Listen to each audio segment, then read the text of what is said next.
이 책의 집필 목적은 더 많은 사람들이 꿈에 관심을 갖고 내면 여행을 통해 치유와 성장의 길을 걷는 것입니다. 그런데 흥미롭게도 BTS가 칼 융의 심리학을 거론합니다. 그래서 보다 많은 이들과 공감하고자 융 심리학을 다루는 이 책에 BTS를 포함시켰습니다. 제7장은 BTS, 방탄소년단의 성장 드라마입니다. 에피소드별로 BTS의 뮤비를 해석하고 관련 주제에 따른 꿈들을 해석합니다. 첫 번째 에피소드는 RM의 페르소나입니다. 나는 누구인가 평생 물어온 질문, 아마 평생 정답은 찾지 못할 그 질문. 나를 찾아 떠나는 여행에서 우리가 대면하게 되는 진실 중 하나는 사람들 속의 내가 나가 아니라는 점입니다. 그것은 내가 쓰고 있는 가면, 즉 페르소나입니다. 페르소나란 인생이라는 게임에 참여하기 위해 쓰는 가면입니다. 사람들은 자기가 누구인지 잘 모르기 때문에 이게 바로 나예요 라고 내세울 만한 안전한 페르소나를 원합니다.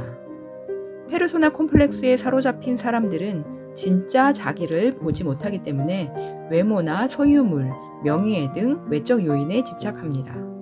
이런 자기 기만을 지속하는데 많은 에너지가 소요되므로 항상 피로감에 시달립니다. 내가 누구인지 모른 채 무의식적으로 마치 내가 누구인 양 연기함으로 삶이 피곤할 수밖에 없습니다. 우리는 누구의 아들, 딸도, 누구의 엄마도, 누구의 남편도, 회사의 부장도, 대학의 교수도 아닙니다. 페르소나와 자신을 동일시하는 사람은 홀로 있음을 힘들어합니다. 자신의 가면을 보아줄 누군가가 없기 때문이죠.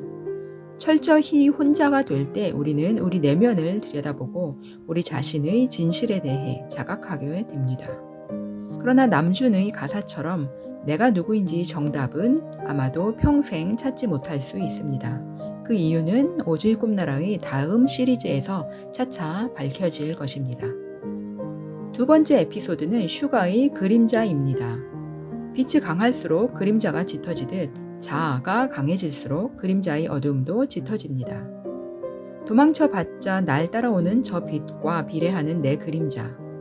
우리는 이미 제6장에서 그림자 콤플렉스를 다루었습니다.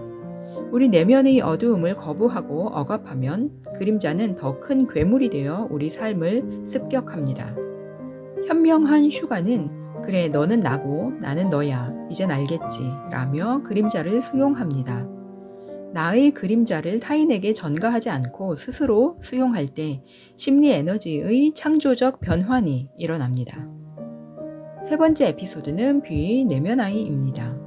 자신을 찾아 나서는 내면 여행의 초반에 종종 어린이 꿈을 꾸게 됩니다. 자기 마음을 들여다보지 않는다면 아무리 어른이 되어도 그 마음 안에는 상처받은 내면아이가 남아있게 됩니다. 일반적으로 꿈의 어린이는 상반된 두 의미로 해석됩니다. 아직 성숙하지 못한 상태이거나 또는 영혼의 거룩함과 순수함을 상징합니다. 성경에서는 어린이처럼 되지 않으면 결코 천국에 갈 수 없다고 했습니다. 세속에서 어린이는 어른들의 훈육 대상이지만 예술적, 종교적으로 어린이는 어른들의 스승이자 신성한 보물입니다. 어른들이 아이에게 주어야 할 것은 사랑입니다. 사랑받는 아이는 스스로 성장합니다.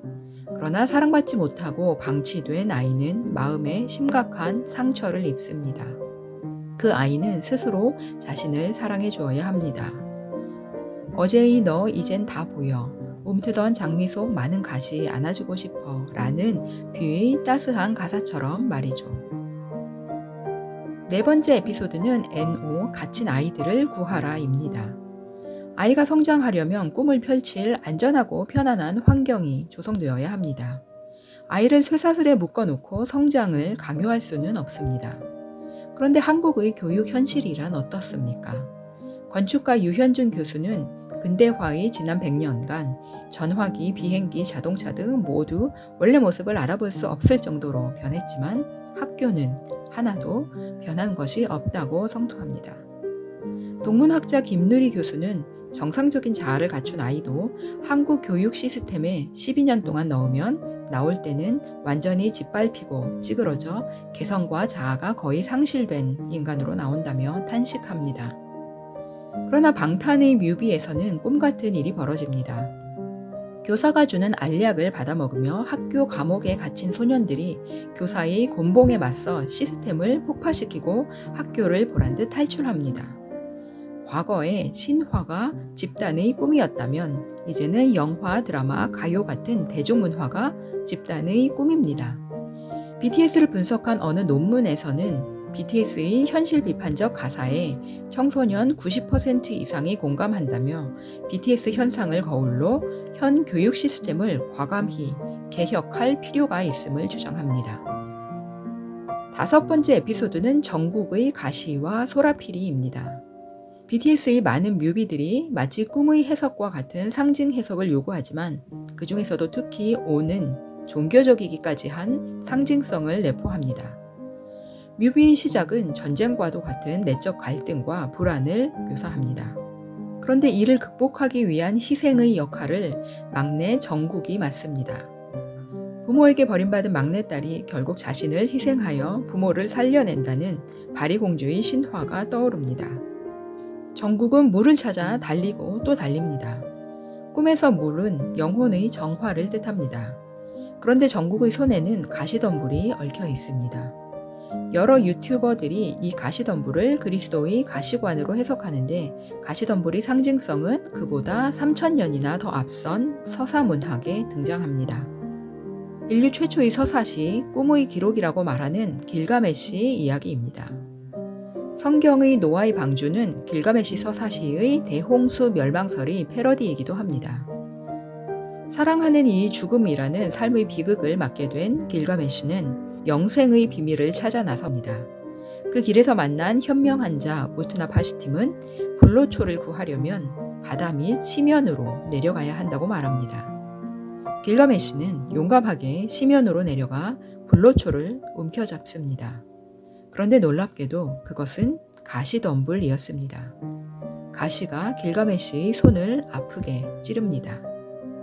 인류 최초의 서사시가 전하는 영생과 행복의 비밀은 가시의 고통에 있었습니다.